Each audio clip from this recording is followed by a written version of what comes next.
ஒரு மாநிலத்தோட முதலமைச்சர் பாராளுமன்ற உறுப்பினராக தேர்ந்தெடுக்கப்படும் போது அவர் அடுத்து என்ன செய்யணும், அவரோட முதலமைச்சர் பதவியை உடனே ராஜினாமா பண்ணணுமா, இல்லை அவரோட முதலமைச்சர் பதவி என்ன ஆகும், இதை தான் நம்ம பார்க்க போகிறோம். இது இந்தியாவில் நடந்துட்டு இருக்க ஒரு நடைமுறை உதாரணத்தை வச்சும் பார்ப்போம்.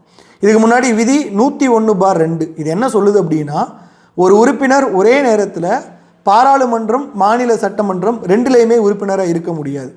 இப்போ ஒருத்தர் வந்து ஒரு மாநில சட்டமன்ற உறுப்பினராக இருக்கிறார் அப்படின்னா அவர் ஒரு பாராளுமன்ற உறுப்பினராக தேர்ந்தெடுக்கப்படும் பட்சத்தில் அவர் பாராளுமன்ற உறுப்பினராக என்னைக்கு தேர்ந்தெடுக்கப்படுறாரோ அந்த தேதியிலிருந்து 14 நாளுக்குள்ள மாநில சட்டமன்ற உறுப்பினர் பதவியை ராஜினாமா பண்ணணும்.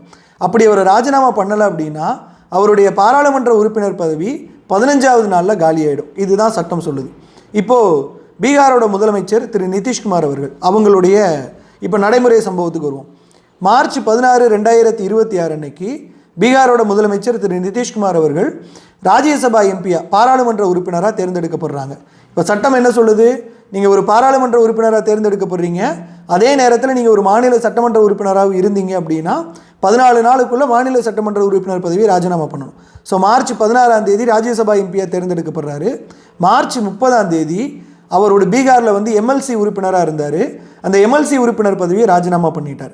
இப்போது அவர் எம்எல்சி உறுப்பினர் பதவியை ராஜினாமா பண்ண உடனே அவர் தன்னுடைய முதலமைச்சர் பதவியை ராஜினாமா பண்ணணுமா அப்படின்னா தேவையில்லை.